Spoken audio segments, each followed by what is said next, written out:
Donald Trump's response to COVID-19 so far has been incredibly frustrating if you want a government that takes this seriously. Now, you probably saw some of his press conference last Friday where he said things like this: I have great people, experts, including our vice president who's working 24 hours a day on this stuff. They would like to have the people come off. There, he's talking about a cruise ship where a couple dozen people have been infected with COVID-19. I'd rather have the people stay, but I'll go with them. I told them to make the final decision.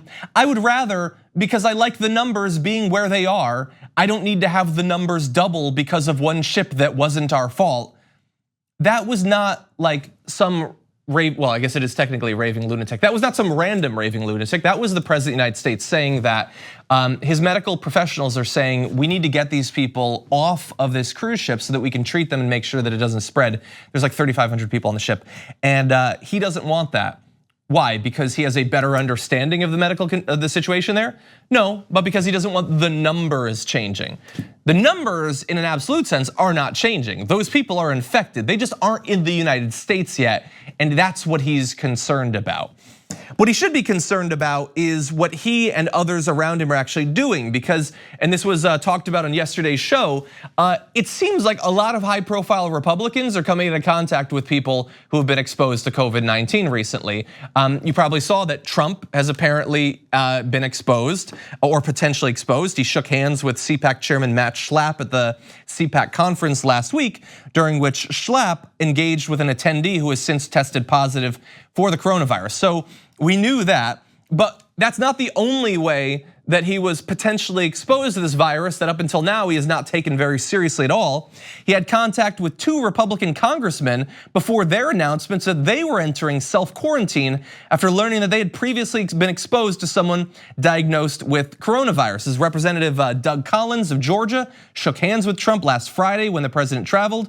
Matt Gaetz of Florida flew on Air Force One with Trump on Monday. Both of them have now self-quarantined, and there's a bit of a dark irony to Gaetz' situation, because you might recall that he thought it would be a funny joke last week to wear a gas mask on the floor of the House because everybody was like freaking out about this virus when it's really not a big issue. So he's now in self-quarantine. One of his constituents has since died of COVID-19, and now he theoretically could have been exposed. Now, obviously, we hope that none of them have been infected, that no one additionally will be infected.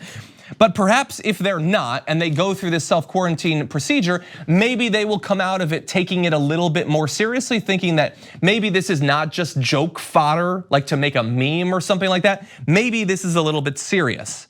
But maybe they're not actually learning that, because despite the fact that Donald Trump has had now 3 interactions with people who might have been infected with COVID-19, according to Stephanie Grisham, technically the White House press secretary, quote, the president has not received COVID-19 testing because he has neither had prolonged close contact with any known confirmed COVID-19 patients, nor does he have any symptoms.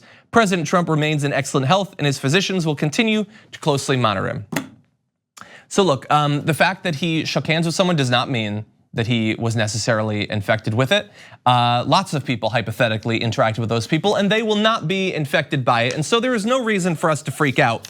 But it is a very weird statement to say that Donald Trump, a known germaphobe, hypothetically is not being tested for it. And honestly, I can't prove this. I can't read either Trump or Stephanie Grisham's mind, but I will say, I don't believe them. I don't think that Donald Trump, a guy who had been obsessed with Ebola online for a couple of years, hypothetically could have been exposed, and he's just gonna ride this thing out. An elderly man is just gonna ride out COVID-19. I don't believe it at all. But they do want to put forward this idea that you shouldn't be worried, let's not freak out about this, Trump's not even gonna get tested. And think about, again, what we've always said, the message that is sending to his base is, don't worry about it. Like, sure, maybe you interacted with someone, but like, unless you feel really sick, maybe just go about your day.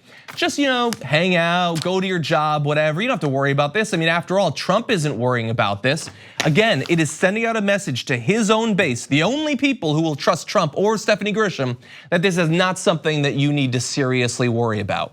Look, I hope that none of them are infected with it, but I really do hope that they start to take this seriously. So far, I have not gotten that impression from literally anyone involved with the response to COVID-19 here in the United States. And that is something that desperately needs to change. We still have people who are infected. We still have deaths that are happening in the United States. This needs to be met with a serious approach, and we have not seen that, even as more and more Republicans are potentially being exposed.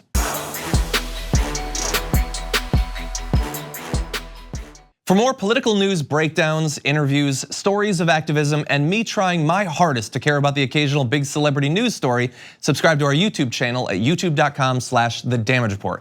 And you can ring the bell wherever it is so you don't miss anything.